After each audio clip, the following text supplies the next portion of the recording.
Cheese is an amazing product when you think about it. It's probably one of the single best foods at compromising health that you're going to actually feed to people. Think about it. You've got an animal product, so you've got all the issues of biological concentration. You have a highly processed food product, and not only does it have naturally a lot of saturated fat, but you put a lot of salt into it. There's a strong link between dairy foods and autoimmune diseases, and so that can show itself up as excessive production of mucus and exacerbation of asthma in kids who are prone to that, and even adults. And also there's an association between dairy foods and multiple sclerosis and type 1 diabetes, which is an autoimmune disease, and other rheumatologic problems. Cow's milk is baby calf growth fluid. That's what this stuff is. There's absolutely no child or human on earth who actually needs the milk of a cow any more than they need the milk of a giraffe or a mouse. Most people in the world are lactose intolerant. I mean, that's the normal state of affairs. Why would your body create this enzyme to digest lactose after weaning, after infancy? It doesn't make any sense. Milk is a risky food for human consumption. As a pediatrician, I see on a daily basis children suffering from conditions that are linked or associated to dairy consumption, such as eczema, acne, constipation, acid reflux, iron deficiency, anemia.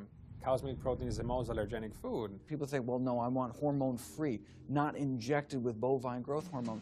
But milk is this hormonal fluid, so it's just packed with sex hormones and natural sex steroid hormones like estrogen, progesterone. In fact, doesn't matter if it's conventional milk, doesn't matter if it's organic milk. Milk without hormones, that's an oxymoron. Organic dairy has just as much saturated fat and cholesterol and galactose and all the things that you don't want as conventional dairy. Dairy products in general have a lot of other products associated with it, not the least of which is pus.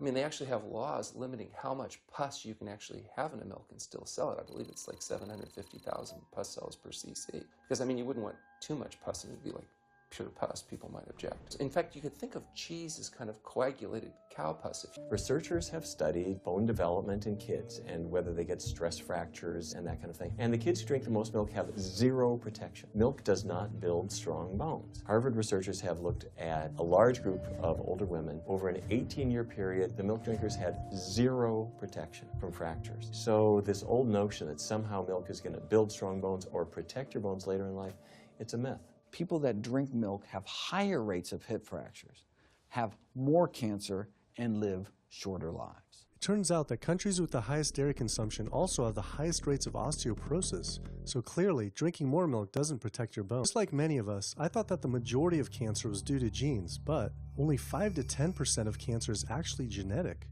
Any cancer is caused by a DNA mutation, but that's not enough. So that can cause that first cancer cell, but one cancer cell never killed anyone. 2 cancer cells never killed anyone. But 1 billion cancer cells, now we're running into problems. So we need to reduce the growth factors in our body, like IGF-1. Insulin-like growth factor 1 is this cancer-promoting growth hormone involved in every stage of cancer cell growth and spread and metastases.